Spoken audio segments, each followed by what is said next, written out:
এখন আমার কথা হচ্ছে, আপনি যদি একটা বৈষম্যহীন রাষ্ট্র করতে চান, তাহলে আপনাকে আগে এই যে আমাদের দেশটাকে যারা লুটে পুটে খেয়ে বিদেশে এত বিলাসী জীবনযাপনের ব্যবস্থা করেছে তাদেরকে বিচারের মুখোমুখি করতে হবে। আপনি সাবেক ডিবি প্রধান হারুনের মতো ব্যক্তি, তাকে আপনি ছেড়ে দিলেন। আপনি সাইফুজ্জামান চৌধুরী জাবেদের মতো লোককে আপনি সেফ এক্সিট দিয়ে দিলেন। এবং আরো যত ক্রিমিনাল রয়েছে। আপনি তো ডিবি প্রধান হারুনের সঙ্গে কথা বলেছিলেন না? সে এখন কোথায় আছে? একটু আমি সেই ঘটনাটা একটু শুনতে চাই। জি, আমি তো তাকে প্রশ্ন করেছিলাম আমার যে ইন্টারভিউতে, সেখানে কিন্তু সে বলতে আপনি কিভাবে তাকে রিচ করেছিলেন? সবাই যখন তাকে খুঁজছে বা কেউ বলছে বাংলাদেশে আছে, আপনার রিপোর্টের কারণে আসলে পরে জানা গেল যে সে বাংলাদেশে নেই। একটু গল্পটা একটু জানতে চাই ছোট্ট করে। এটা খুব ইন্টারেস্টিং একটি গল্প। সেটা হচ্ছে যে তার দুটো নাম্বার আছে, আপনারা জানেন, একটা আমেরিকান নাম্বার সে ব্যবহার করে এবং একটা লোকাল নাম্বার। দুটোই কিন্তু 9 আগস্টের পর থেকে সেটা রিচ করা যাচ্ছিল না। তো আমি অনেক খুঁজছিলাম তাকে, কোনোভাবেই তাকে পাচ্ছিলাম না। তো আমি চাচ্ছিলাম যে জনগণের মাঝে যেহেতু প্রচন্ড কিউরিসিটি রয়েছে যে হারুন কোথায়, বা হারুনের মুখ থেকে যদি কিছু জানা যেত, তো সেজন্য আমি একটা বুদ্ধি খাটালাম। কারণ হারুনের স্ত্রীর সাথেও আমার পরিচয় ছিল। আমি একদিন হারুনের স্ত্রীকে আমি নক দিলাম এবং বললাম যে আপনার হাজবেন্ড থাকে। সে তখন কই আমি জানি না, কিন্তু তার নাম্বারে তাকে পাওয়া গিয়েছে। মানে হারুনকে তো কোনো নাম্বারে পাওয়া যাচ্ছিল না, কিন্তু তার স্ত্রীর নাম্বারটা অন ছিল। তো আমি তার স্ত্রীকে ফোন করে বললাম যে আপনার হাজবেন্ডকে বলেন আমাকে কল দিতে, না হলে কিন্তু হারুনের অনেক কিছুই কিন্তু আমার কাছে আছে। মানে আপনি এটা বলতে পারেন ওয়ান কাইন্ড অফ, আমরা ইনভেস্টিগেশনের সাংবাদিকতার ক্ষেত্রে কিন্তু অনেক ধরনের ট্রিক্স অবলম্বন করি।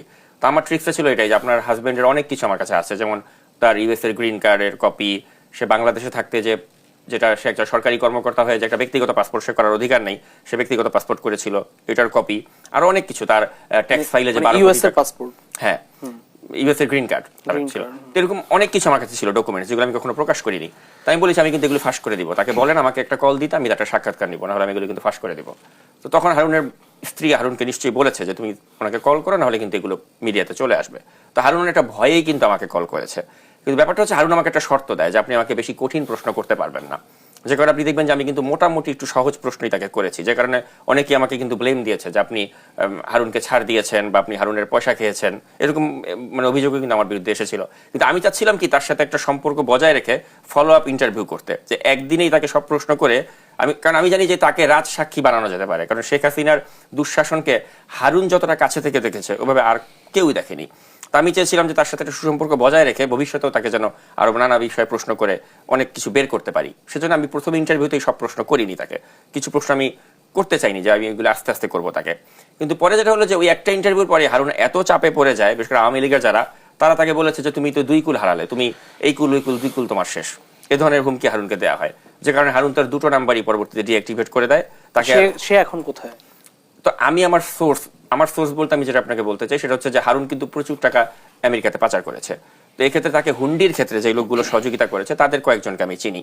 তো তাদের মাধ্যমে আমি জানার চেষ্টা করি যে হারুন কোথায়। তো তাদের একটা সূত্র আমাকে জানিয়েছে যে সে বর্তমানে যুক্তরাষ্ট্রের নিউ ইয়র্কের লং আইল্যান্ড শহরে বসবাস করছে তার পুরো পরিবারকে সাথে নিয়ে। তো এখন ওইটাই যেটা আমি বলছিলাম আপনাকে, যে কেন হারুনকে এভাবে সেফ এক্সিট দেওয়া হলো।